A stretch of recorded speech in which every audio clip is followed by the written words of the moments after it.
Okay, so talking about Yoga Nidra Roger, so you're actually going to make sure you're lying down in a comfortable position. You know, you're lying down flat on your back. And what you want to do is, and once again, sorry, what I want to tell you is this is a really cheap version of Yoga Nidra. I'm not a Yoga Nidra expert, but these are the things that I remember that absolutely worked for me in a great manner, and I believe they will really help you. Um, so you are lying down on your mattress, and what you want to do is let your body get completely and utterly heavy. You know, where all of the weight is completely, almost like dead weight. You know, you're completely letting every part of your body get heavy, like you'll start to notice that we still sort of hold ourselves, you know, we hold ourselves into position. Even when we think we're relaxing, we're not fully 100% relaxed. So practice that dead weight where you're completely almost letting the muscles go limp and letting them completely and utterly, totally depend on being held up by the mattress.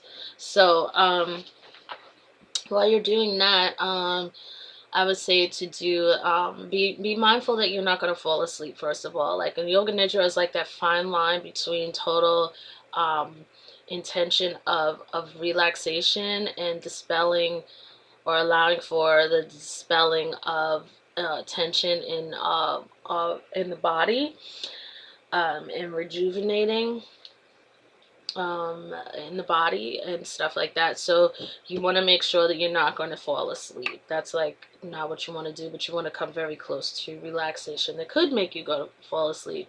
So, you know, if you end up falling asleep, don't kill yourself over it. But anyway, so what you want to do is after you know, do that, you just incorporate the Dirga breath that I talked about, the 3-part breath. Um, I talked about filling the belly up with air, filling the rib cage up with air, filling the upper chest with air, and then releasing it in a very steady stream, which will end up releasing air from here, here, and then finally the belly. And you release it in a steady, easy stream of air, and then you fill part 1, part 2, part 3 up with a steady inhale, and then you exhale part 3, part 2, part 1 down with a steady exhale. And while you're doing that, you're continuously letting your body remain extremely heavy against the mattress.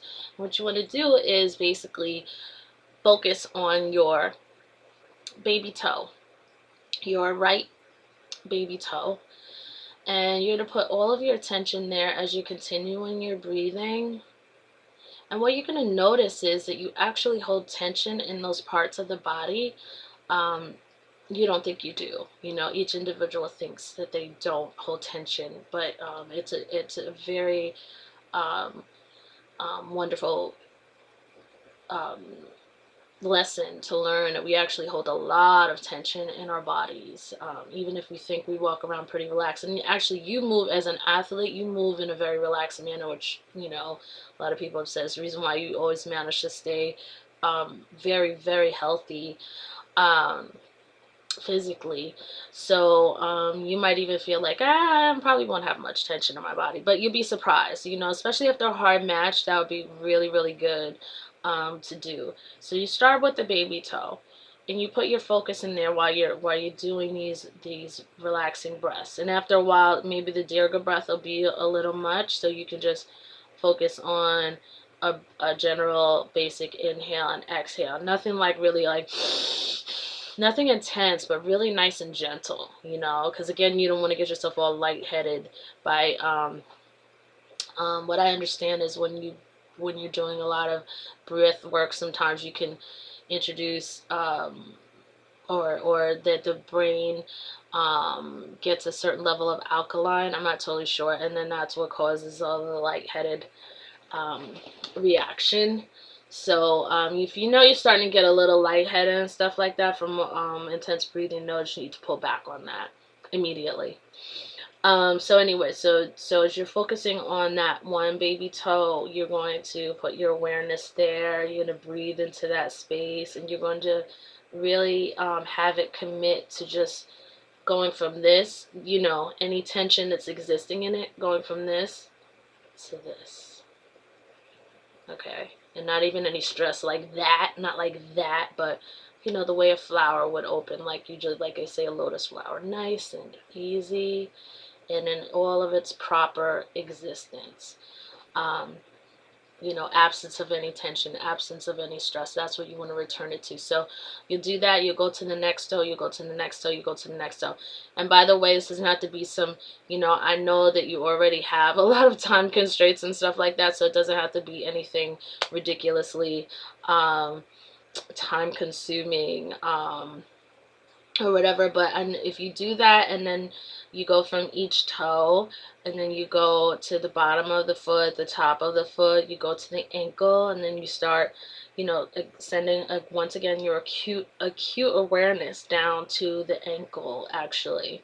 And as you're lying there and heavy, and the room is dark, actually the room should be kind of on the dark side, it just really helps to allow the senses to be concentrated in that one area, whereas as opposed to having light and stuff like that, your other senses, or even having noise around, obviously your other senses are going to be stimulated and not be completely condensed, so that you can have this sort of really nice focus.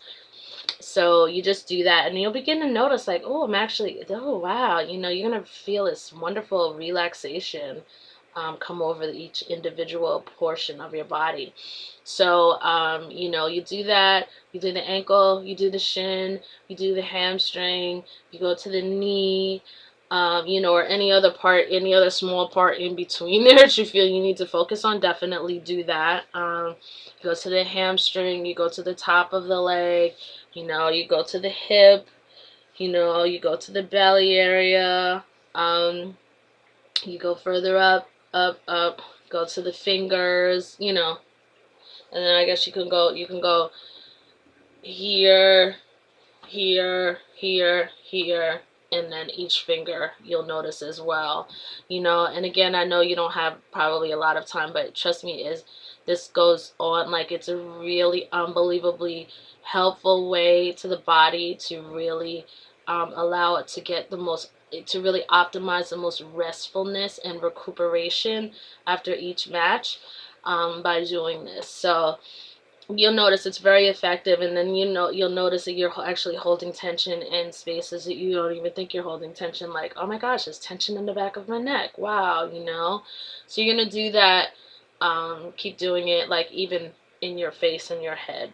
So it's a really cheap version of Yoga Nidra, but definitely try it out. And I'm so sorry for these 3 videos, even though I make long videos in general anyway, Roger, but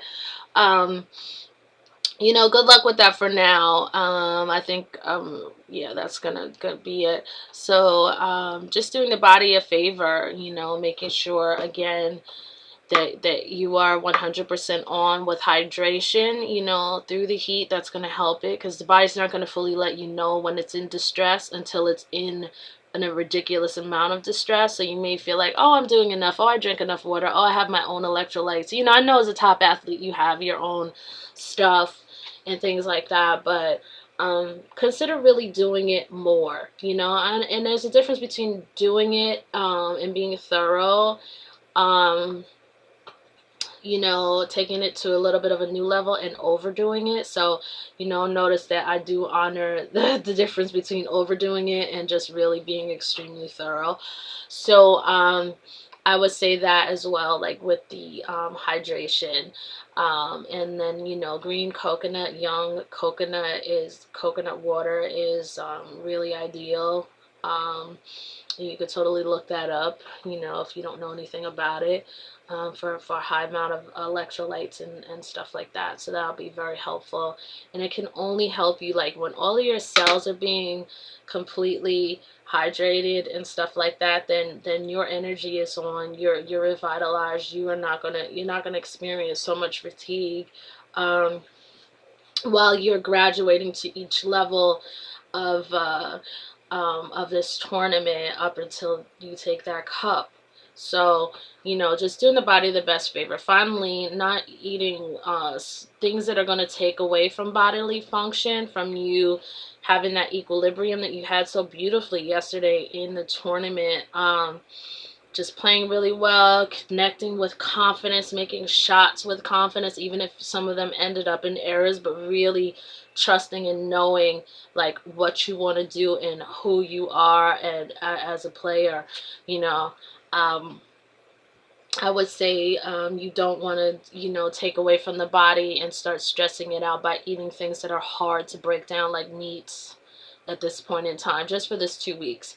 Oh, another thing I have forgotten, you know, like if you've been like, you know, I hate to like talk about your personal life and stuff like that, but you know, I said this at Wimbledon, and I'll say it here again because it's so important. I know how important this is to you, and as a fan, important to me, of course, too, in my own fandom, right? Dumb. But, excuse me.